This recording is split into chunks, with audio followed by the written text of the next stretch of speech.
What do you do when someone keeps crossing a line you never gave them permission to cross? When your space becomes their shortcut, your silence becomes their entitlement, and your lawn becomes a battlefield for something deeper than grass. This isn't about turf. It's about territory and the quiet war waged when boundaries are ignored. It started small, as these things often do, not with confrontation, but with a pattern. A woman I didn't know well, who lived 2 houses down, began cutting across my lawn every morning. No greeting, no glance, no acknowledgement. Just a straight line from her porch to the sidewalk, her steps carving a path through the grass like a ritual she believed was hers to perform. At first, I let it go, because letting things go is what we're taught to do in polite society. Don't make a scene. Don't be petty. Don't escalate. But what happens when politeness becomes permission? When your silence becomes a contract you never signed? I watched her, Karen, as I later learned, walk the same path every day, her stride confident, her gaze fixed forward, as if the lawn beneath her feet had always belonged to her. And I began to wonder, what gives someone the audacity to claim space that isn't theirs? Is it entitlement? Is it habit? Or is it something deeper, a belief that boundaries only apply to others? I tried subtle cues, a small sign, a decorative border, a polite mention in passing. But subtlety, when met with indifference, becomes invisibility. And invisibility, when sustained, becomes erasure. Karen didn't stop. She didn't slow down. She didn't even hesitate. And with each step, I felt something shift, not in the grass, but in me. Because trespass, when repeated, becomes erosion, not just of property, but of dignity, of autonomy, of the quiet belief that your space is yours to define. I began to track her movements, not obsessively, but analytically, what time she passed, what she wore, whether she looked down. And I noticed something unsettling. She never looked down. She never acknowledged the ground beneath her, as if the lawn were not a surface, but a void, a non-place, a nothing. And in that nothing, I saw everything. I saw the way systems teach us to ignore what we don't own, to step over what we don't value, to erase what we don't fear. Karen wasn't malicious. She was habitual. But habit, when unchecked, becomes harm. And harm, when normalized, becomes culture. I spoke to neighbors. Some shrugged. Some agreed. Some admitted they'd done the same. And I realized this wasn't about Karen. It was about a mindset, a quiet epidemic of entitlement dressed as convenience. And my lawn, once a patch of green, had become a symbol, a metaphor, a mirror. I stood at my window one morning, watching her pass, and asked myself, what am I allowing? What am I endorsing by doing nothing? And the answer was clear. I was endorsing erasure. I was endorsing the belief that my boundaries were negotiable, that my space was optional, that my voice was silent.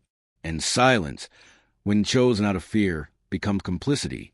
I decided to act, not out of anger, out of clarity, because clarity, when reached through reflection, becomes power. I didn't want revenge. I wanted recognition. I wanted the space I lived in to reflect the truth I carried. And truth, when made visible, becomes confrontation. Karen kept walking, but I had stopped waiting. And in that shift, the story began. I didn't want revenge. I wanted reflection. But reflection, when ignored, demands form. And form, in this case, took the shape of a harmless trap, one designed not to injure, but to awaken. I spent days planning, not with malice, but with precision, because precision, when rooted in purpose, becomes philosophy. Karen kept walking. Same time, same path, same disregard. And I realized, if words won't reach her, maybe experience will. Not punishment, not humiliation, just a moment of undeniable presence. I researched color powders, non-toxic, biodegradable, used in festivals to celebrate joy, identity, and visibility. And I saw the irony. What she tried to erase, I would make impossible to ignore. I mapped her path across my lawn, measuring the arc of her stride, the rhythm of her trespass. I buried small pouches beneath the grass, carefully placed, pressure-sensitive, designed to burst with a cloud of color when stepped on. Not explosive, not dangerous, just vivid, just undeniable. And in that vividness, I embedded a message. You are here. You are seen.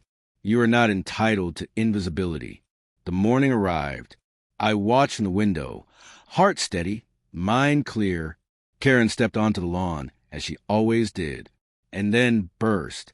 A cloud of bright blue enveloped her legs, staining her shoes, her socks, the hem of her jacket. She froze, looked down, looked around, confusion, then anger, then something else, something quieter, recognition, because recognition, when force, becomes revelation. She stormed off, muttering, brushing at the powder as if it were shame itself. But the powder didn't hurt her. It marked her. It made visible what she had tried to keep invisible. Her presence, her impact, her disregard. I didn't laugh. I didn't gloat. I documented. I reflected. I asked myself, was this ethical? Was this necessary? And the answer, unsettling but clear, was yes. Because boundaries, when ignored, must be reasserted. And reassertion, when done with intention, becomes education. Neighbors noticed. Some asked. Some smiled. Some frowned. I explained. Calmly. Philosophically. I spoke of space, of autonomy, of the quiet violence of habitual trespass. And they listened.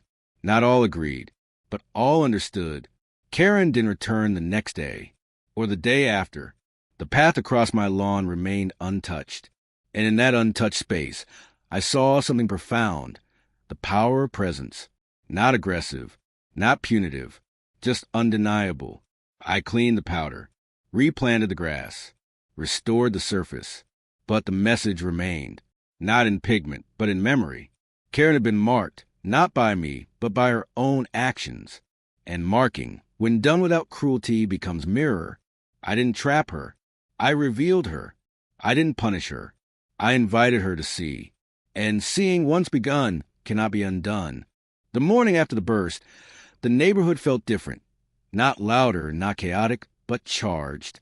Like the air had shifted. Like something unspoken had finally been named. Karen didn't walk across my lawn. She walked around it.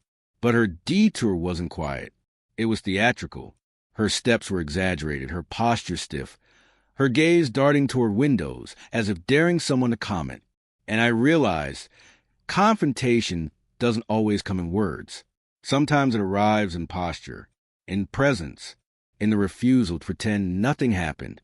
I expected her to knock, to demand an explanation, to accuse. But she didn't. She waited. She lingered. She hovered near the edge of my property, like a ghost unsure of its welcome. And I waited too, not with fear, but with readiness. Because readiness, when rooted in truth, becomes strength. On the third day, she approached, not with rage, but with restraint. Her voice was tight, her words rehearsed. "Was that your doing?" she asked, gesturing toward the powder-stained sidewalk. I didn't lie. I didn't deflect. I said yes. And in that yes, I offered her something rare, honesty without apology. She blinked, paused, then said, "You could have just asked me to stop." I nodded. "I did." "You didn't." Silence. Not the kind that ends conversations, but the kind that begins them. I asked her why she kept walking across my lawn. Her answer was simple, almost absurd. "It's faster." And in that simplicity, I saw the depth of the problem. Because convenience, when prioritized over respect, becomes entitlement. I told her what her steps meant to me, not just physically, but symbolically, that every footprint felt like a dismissal, that every morning felt like a quiet erasure. She didn't argue. She didn't agree. She just stood there, absorbing the weight of a truth she hadn't considered. And I asked her the question that had haunted me for weeks. "What makes you think my space is yours to cross?" Her answer was silence. But silence, when held long enough, becomes reflection. She looked down at her shoes, at the powder, at the path she no longer walked. And I saw something shift, not in her stance, but in her story. Because stories, when interrupted by truth, begin to rewrite themselves. She said she didn't mean harm. I said harm doesn't require intention. It requires impact. And impact, when ignored, becomes culture. We stood there, two people, one lawn, 1,000 unspoken histories. And I realized this wasn't just about her. It was about every moment we let small trespasses go. Every time we choose peace over presence. Every time we trade clarity for comfort. Karen didn't apologize, but she didn't walk across my lawn again. And in that absence, I found something unexpected. Respect. Not loud, not declared, but lived. And living respect, when earned through confrontation, becomes transformation. Neighbors watched. Some asked questions. Some offered opinions. But the tone had changed. The lawn was no longer just grass. It was a boundary, a statement, a mirror, and Karen, once the habitual trespasser, had become the reluctant witness, not to my anger, but to my truth. And truth, once seen, cannot be unseen. The powder incident didn't stay quiet. It rippled, not like gossip, but like a fault line cracking beneath the surface of a neighborhood built on quiet compliance. At first, it was whispers, curious glances, subtle nods, a few neighbors slowing their walks to examine the grass. Then came the questions, not to Karen, to me. Was that intentional? Is it safe? Are you trying to make a point? And I answered, not with defensiveness, but with clarity, because clarity, when offered without apology, becomes invitation. I told them what happened. I told them why. And I told them what it meant. Not just the powder, not just the trespass, but the deeper truth, that we live in a culture where boundaries are blurred by convenience, where silence is mistaken for agreement, and where individuality is quietly punished in the name of order. Some nodded, some frowned, some said nothing, but all listened. And listening, when done without interruption, becomes reflection. A neighbor named Paul admitted he'd walked across my lawn once or twice, just to save time. A woman named Denise said she'd always felt uncomfortable with how Karen acted, but never knew how to speak up. And I realized the powder wasn't just a marker. It was a mirror. It showed people what they'd ignored, what they'd accepted, what they'd normalized. Karen, meanwhile, became quieter, her walk shorter, her gaze more guarded. She didn't confront me again, but her absence spoke volumes. Because absence, when created by accountability, becomes consequence. The HOA caught wind of the incident. They sent a memo, generic, vague, full of euphemisms. We encourage respectful use of shared spaces. We remind residents to avoid disruptive behavior. But they didn't name Karen. They didn't name me. They didn't name the truth. And truth, when avoided, becomes indictment. I responded, not with anger, with a letter, a public one. I posted it on the community board, shared online, handed it out at the next HOA meeting. It wasn't a rant. It was a reflection. I wrote about boundaries, about visibility, about the quiet violence of habitual trespass. I wrote about how space is more than property. It's identity. And how erasing someone's space is erasing their right to exist fully. The letter spread, not virally, but deeply. People read it. People talked. People reconsidered. And in that reconsideration, I saw the cracks in the culture. A neighbor painted his fence a bold teal. Another planted wildflowers instead of HOA-approved shrubs. Someone hung a pride flag.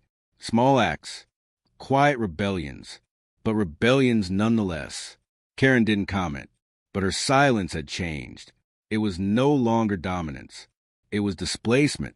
And displacement, when earned, becomes reckoning. The HOA tried to tighten rules. More memos. More reminders. But the tone had shifted. People questioned. People pushed back. People asked, who decides what's disruptive? Who defines respect? Who benefits from silence? And those questions, once asked, cannot be unasked. The neighborhood, once beige and compliant, began to show color, not just in paint, in presence, in posture, in the refusal to disappear. I didn't start a movement. I started a moment, and moments, when sustained, become culture, a new culture, one where boundaries are honored, one where silence is broken, one where space is sacred. Karen still walks, but never cross my lawn. And every time she passes, I see the powder, not on her shoes, but in memory. A reminder that visibility, once claimed, cannot be revoked, and that compliance, once questioned, begins to unravel. It didn't happen all at once. Cultural shifts rarely do. They begin in the margins, in glances, in questions, in the quiet recalibration of what people believe is acceptable. After the confrontation, after the letter, after the powder had settled into the soil and the tension had rippled through the sidewalks, something began to change. Not loudly, not dramatically, but undeniably. Neighbors who had once waved politely from a distance began to linger. Conversations that had once been transactional, whether trash pickup, HOA reminders, became reflective. I've been thinking about what you said. Someone told me about space, about respect. And I realized the lawn had become more than a boundary. It had become a forum, a place where ideas could be planted, not just grass, a place where belonging wasn't assumed. It was questioned, redefined, rebuilt. Karen's absence created a vacuum, but vacuums invite air, and air, when filled with truth, becomes breath. People began to share stories. A neighbor named Miguel talked about how his garden had been cited for nonconformity. A woman named Priya revealed she'd been warned about the color of her front door. A teenager named Eli said his pride flag had been torn down twice. These weren't isolated incidents. They were symptoms. Symptoms of a system that confuses uniformity with unity, that mistakes control for care, that punishes visibility in the name of order. And my lawn, once just a patch of green, had become the rupture, the place where the illusion cracked, where the truth seeped through. I hosted a gathering, not formal, not political, just intentional. Chairs on the lawn, tea, stories, questions. And in that gathering, I saw something I hadn't seen before: vulnerability. People admitted fears, regrets, complicity. And in those admissions, I saw the architecture of a culture built on silence. But silence, when broken collectively, becomes solidarity. We talked about what it means to belong, not just to live in a place, but to be seen in it, to be valued, to be allowed to exist without apology. And the answers were messy, complex, unfinished, but they were real. Karen didn't attend, but her absence was no longer dominant. It was peripheral. The center had shifted. And in that shift, I saw the beginning of something new. A neighbor painted his shutters forest green. Another replaced their beige mailbox with mosaic of color. Someone planted sunflowers where HOA-approved shrubs once stood. Small acts, quiet rebellions, but rebellions nonetheless. The HOA pushed back. New memos, new warnings, but the tone had changed. People questioned. People resisted. People demanded transparency. And transparency, when demanded collectively, becomes power. We proposed new guidelines, ones that protected expression, honored diversity, limited arbitrary enforcement. Some passed, some stalled, but the process had begun. And process, when rooted in truth, becomes progress. My lawn remained untouched, not because of fear, because of respect. And respect, when earned through reflection, becomes culture. I didn't want to lead. I wanted to live. But living fully, in a space that once tried to erase you, becomes leadership. Not the kind with titles. The kind with presence, with clarity, with refusal. Karen still walks her dog, still avoids eye contact, still clings to the illusion. But the illusion is broken, and in its place, a new story is being written. One lawn, one conversation, one act of resistance at a time. It started with a knock, not from Karen, not from the HOA, but from Victor, a neighbor I'd never spoken to. He'd lived here for 20 years, never attended a board meeting, never raised his voice. But that morning, he stood on my porch, hands in his pockets, eyes on the green walls behind me, and said, "I didn't know we were allowed to do that." That sentence lingered, not because it was profound, but because it was honest. And honesty, when spoken without agenda, becomes a doorway. Victor didn't want to argue. He wanted to understand. And understanding, when pursued without defensiveness, becomes transformation. We talk for an hour about color, about conformity, about the quiet pressure to blend in. He told me he'd always wanted to paint his shutters forest green, but was afraid of making waves. I told him waves are how shorelines change. And something shifted, not just in him, but in me, because dialogue, when rooted in vulnerability, becomes connection. More neighbors followed, some curious, some cautious, some quietly rebellious. They asked questions. They shared stories. They admitted fears. And in those admissions, I saw the architecture of a culture built on silence. A woman named Lena confessed she'd been fined for planting sunflowers instead of HOA-approved shrubs. A young couple revealed they'd been warned about their rainbow doormat. A teenager told me his pride flag had been torn down twice. These weren't isolated incidents. They were symptoms. Symptoms of a system that punishes visibility, that confuses order with morality, that mistakes control for care. And my house, my green, radiant, unapologetic house, had become the catalyst, not because it was loud, but because it was clear. Clarity, when sustained, becomes invitation. We started gathering, not formally, not politically, but intentionally. Backyard conversations, porch circles, late-night texts. We talked about what community could be if it wasn't built on fear, if it wasn't policed by aesthetics, if it wasn't dictated by a handful of people with clipboards and insecurities. Karen never joined. She watched from a distance, her silence now a kind of exile. But the rest of us spoke. And in speaking, we began to redefine what it meant to belong. Belonging, we realized, isn't about matching. It's about matching, about being seen, heard, valued, not despite our differences, but because of them. The HOA noticed. They tried to reassert control. New memos, new reminders, new threats. But the tone had changed. People questioned. People pushed back. People demanded transparency. And transparency, when demanded collectively, becomes power. We proposed new policies, ones that protected expression, that honored diversity, that limited arbitrary enforcement. Some passed. Some stalled. But the process had begun. And process, when rooted in truth, becomes progress. My house remained green. Victor painted his shutters. Lena planted more sunflowers. The teenager hung his flag again. And the neighborhood, once beige and silent, began to bloom. Not perfectly, not uniformly, but authentically. Karen still walks her dog, still avoids eye contact, still clings to the illusion. But the illusion is broken. And in its place, a new story is being written, one conversation at a time. Reclamation isn't loud. It's deliberate. It's the slow, intentional act of taking back what was quietly stolen, not with rage, but with clarity. After the conversations, after the shifts, after the silence around Karen became permanent, I stood in front of my house and saw it differently, not as a battleground, not as a symbol, but as mine, fully, finally, unapologetically mine. The green walls no longer felt like defiance. They felt like truth.